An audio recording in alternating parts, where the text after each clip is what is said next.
बहुत से नौजवान एक मसले से परेशान होते हैं जिस पर बात कम की जाती है, जिसे एहतलाम कहा जाता है।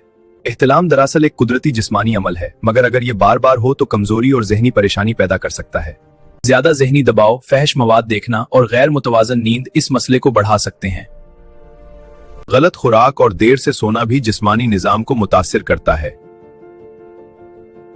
अब बात करते हैं एक सादा और मशहूर यूनानी घरेलू तदबीर की।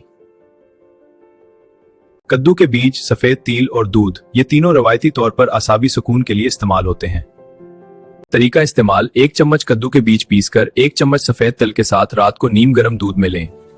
ये तदबीर आसाब को सुकून देती है और जिस्मानी तवाजुन बरकरार रखने में मददगार समझी जाती है। साथ ही सोने से पहले मोबाइल का इस्तेमाल कम करना बहुत जरूरी है। हल्की वर्जिश और गहरी नींद जिस्म के लिए कुदरती इलाज का काम करती है। अगर मसला हद से ज्यादा हो तो मुस्तनद डॉक्टर या हकीम से मशवरा जरूरी है। नौजवानों की सेहत से मुतल्लिक मजीद मुस्तनद और बावकार मालूमात के लिए ऑनलाइन हेल्थ टिप्स को अभी सब्सक्राइब करें।